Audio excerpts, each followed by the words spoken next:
بسم الله الرحمن الرحيم. الرحمن علم القرآن خلق الإنسان علمه البيان. الشمس والقمر بحسبان والنجم والشجر يسجدان. والسماء رفعها ووضع الميزان ألا تطغوا في الميزان وأقيموا الوزن بالقسط ولا تخسروا الميزان. والأرض وضعها للأنام فيها فاكهة والنخل ذات الأكمام والحب ذو العصف والريحان. فبأي آلاء ربكما تكذبان؟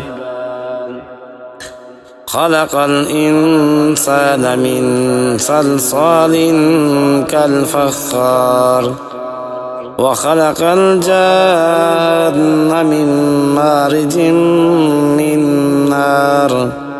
فبأي آلاء ربكما تكذبان؟ رب المشرقين ورب المغربين. فبأي آلاء ربكما تكذبان؟ مرج البحرين يلتقيان بينهما برزخ لا يبغيان.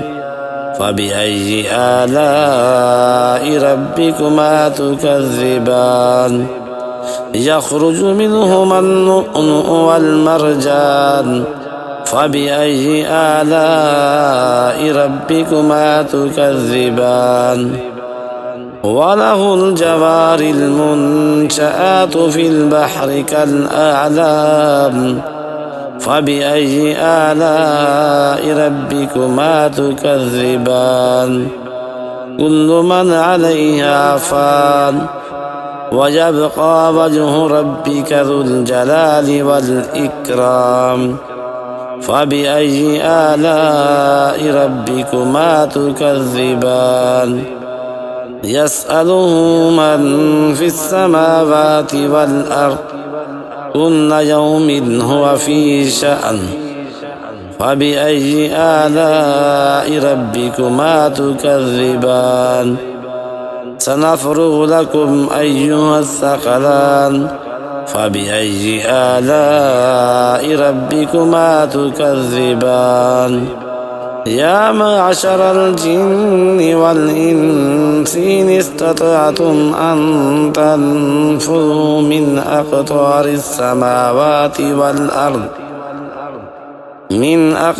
السماوات والأرض فانفذوا لا تنفذون إلا بسلطان.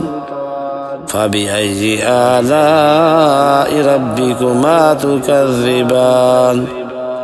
يرسل عليكما شواظ من نار ونحاس فلا تنتصران. فبأي آلاء ربكما تكذبان؟ فإذا انشقت السماء فكانت وردة كالدهان. فبأي آلاء ربكما تكذبان؟ فيومئذ لا يسأل عن ذنبه إنس ولا جان. فبأي آلاء ربكما تكذبان؟ يعرف المجرمون بسيماهم فيؤخذ بالنواصي والأقدام. فبأي آلاء ربكما تكذبان؟ هذه جهنم التي يكذب بها المجرمون يطوفون بينها وبين حميم آن. فبأي آلاء ربكما تكذبان؟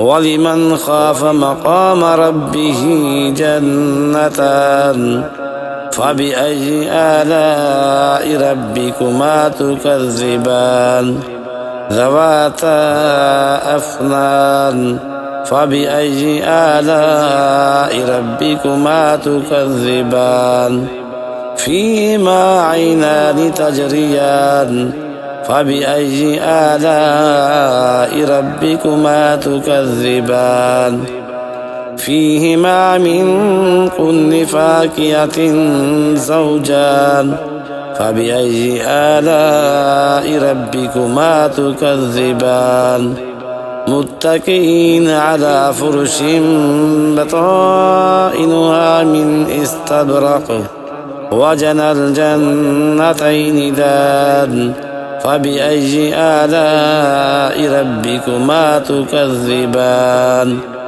فيهن قاصرات الطرف لم يطمثهن إنس قبلهم ولا جان فبأي آلاء ربكما تكذبان كأنهن الياقوت والمرجان فبأي آلاء ربكما تكذبان هل جزاء الإحسان إلا الإحسان فبأي آلاء ربكما تكذبان ومن دونهما جنتان فبأي آلاء ربكما تكذبان مدهامتان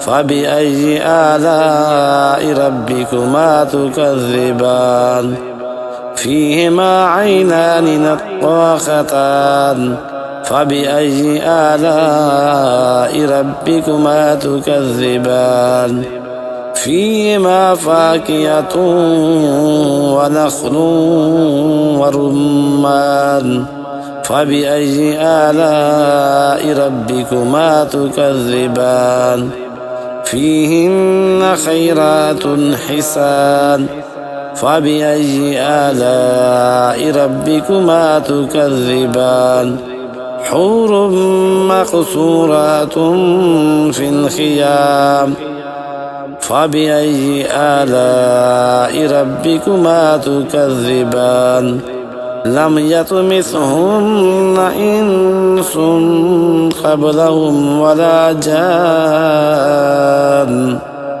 فبأي آلاء ربكما تكذبان متكئين على رفرف خضر وأبقري حسان فبأي آلاء ربكما تكذبان تبارك اسم ربك ذي الجلال والإكرام